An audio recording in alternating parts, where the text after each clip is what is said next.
Bonjour à tous et bienvenue sur la chaîne. J'espère que vous allez tous très bien. Donc dans cette vidéo, je vais vous présenter un tarot que je vous avais déjà présenté par le passé et que je m'étais débarrassé, que j'avais revendu.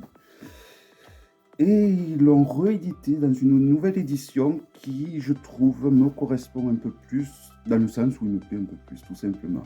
Alors il s'agit d'un tarot sur les animaux et sur la faune. Il s'agit du The Oula.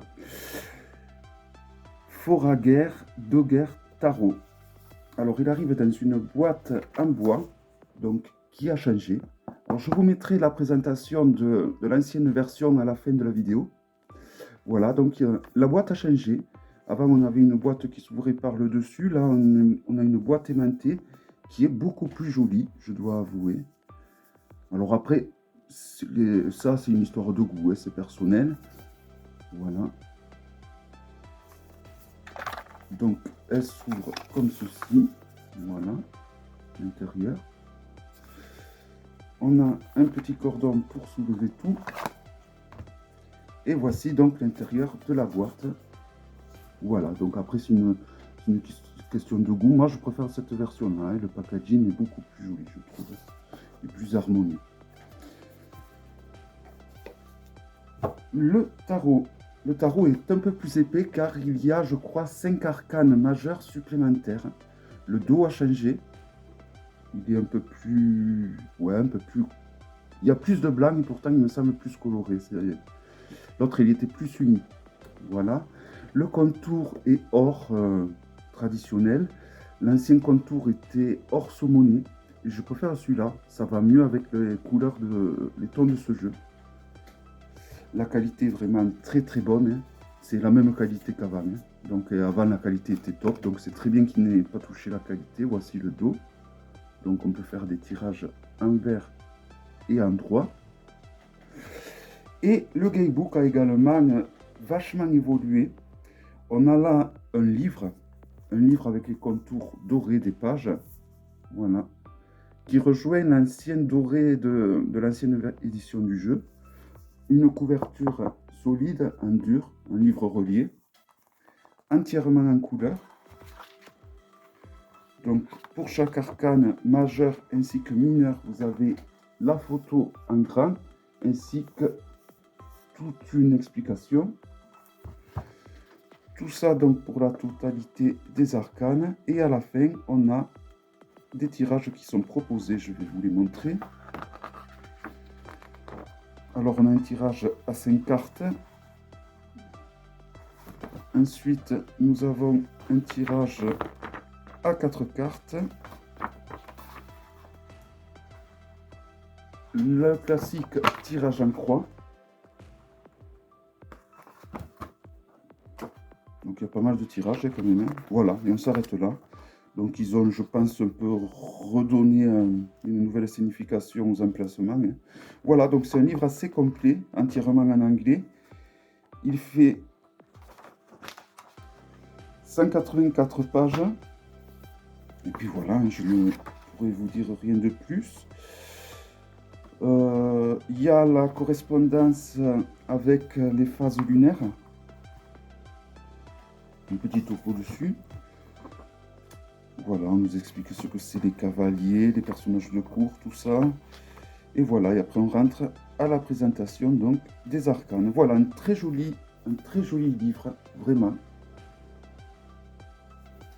qui vient avec. Si on compare les arcanes, elles sont comme un tarot classique, on va dire un peu plus large que le Grimaud. La hauteur est identique, peut-être un peu plus grande, mais c'est subtil, voilà. Et donc c'est parti pour la présentation. Avec le fou.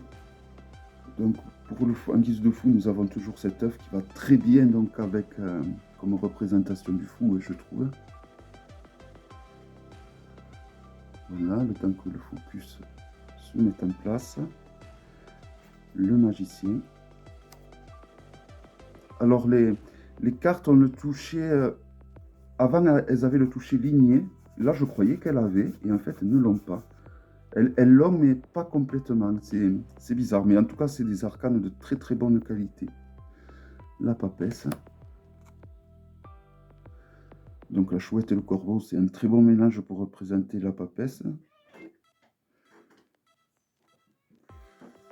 La chatte magresse, l'impératrice. L'empereur.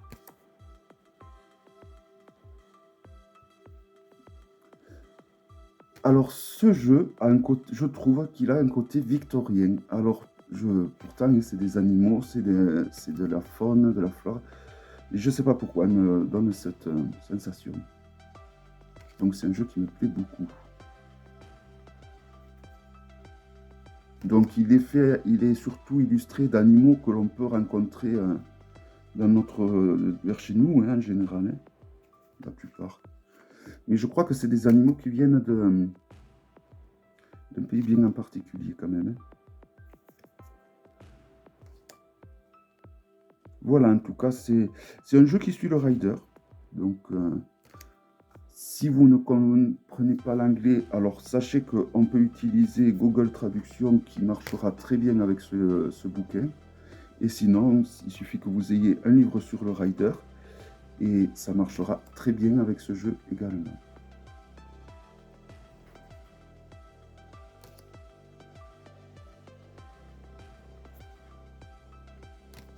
Voilà, donc il n'en manquait pas beaucoup pour que ce jeu me plaise et que je le garde et que je l'utilise. Hein. L'autre, je l'avais utilisé, mais très peu. Et c'est pour ça que j'avais fait le choix de ne pas le garder. Et quand j'ai vu sur des chaînes anglophones, principalement la présentation de ce jeu, ben c'est là que je me suis dit, bon ben là il te plaît vraiment. Donc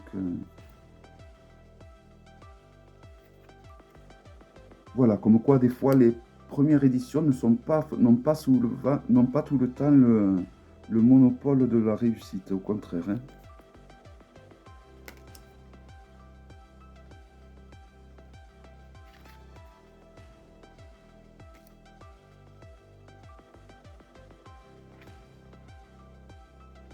Et donc, on arrive donc aux arcanes majeurs supplémentaires.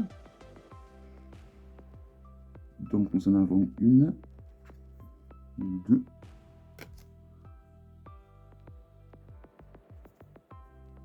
trois,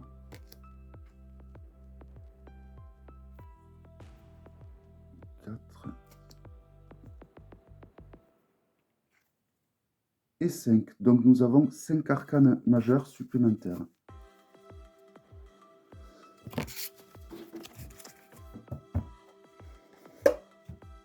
Donc là, nous arrivons à la série des mineurs avec les coupes. Donc vous ne pouvez pas vous tromper, vous avez le symbole de la coupe en haut et le numéro en bas écrit donc en toutes lettres. Le 2, le 3, 4,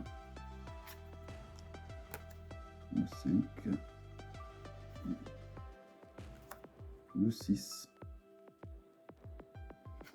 Ouais, donc c'est un jeu où il en manquait pas beaucoup pour que j'accroche à ce jeu. Hein. Il suffisait de changer au final 2 ou 3 trucs au niveau de la couleur. Et voilà, comme quoi des fois ça tient à très peu de choses au final hein, pour qu'on accroche à un jeu ou pas. Hein.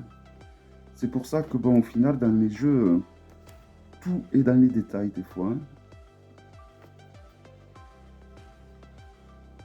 Donc là, nous avons le page. Donc voilà, ce que j'apprécie à ce jeu, c'est que on a des nominations normales avec le page, le cavalier,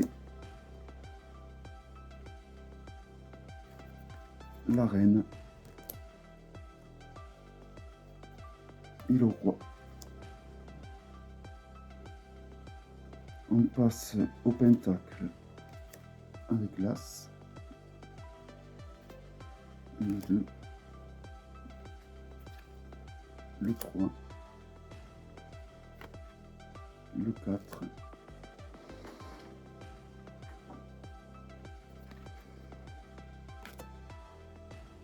après il suffit de compter le nombre de pentacles qu'il y a d'illustrés sur l'arcane. Hein. Donc il y a différentes façons de reconnaître les arcanes mineurs, notamment.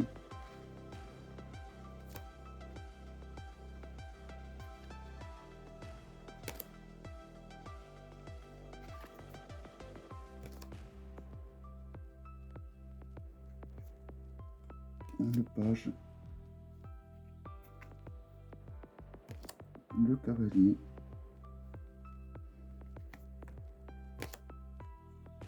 la reine et le roi. Donc on n'a pas forcément que des animaux comme représentation, on peut avoir aussi des plantes, des plantes et des fleurs. Donc là on arrive aux as, aux épées surtout. Les 3. Vous voyez, on reconnaît quand même le rider. Souvent dans les jeux sur les animaux, des fois ils prennent des libertés et c'est pas évident de pouvoir retrouver la signification du rider. Là quand même on le reconnaît assez facilement.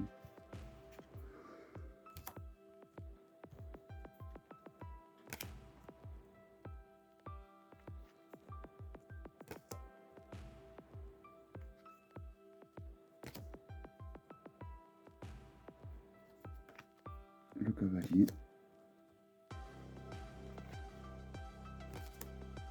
la reine et le roi.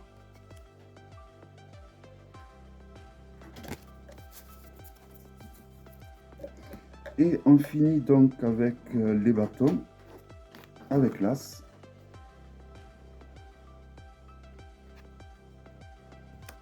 Deux.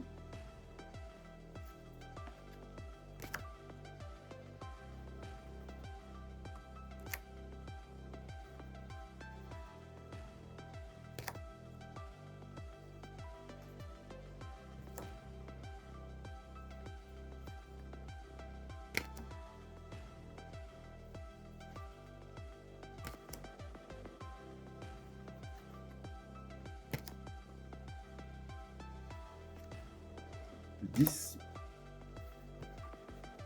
le valet, le cavalier,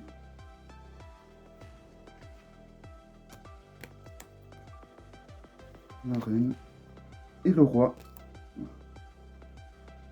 Voilà.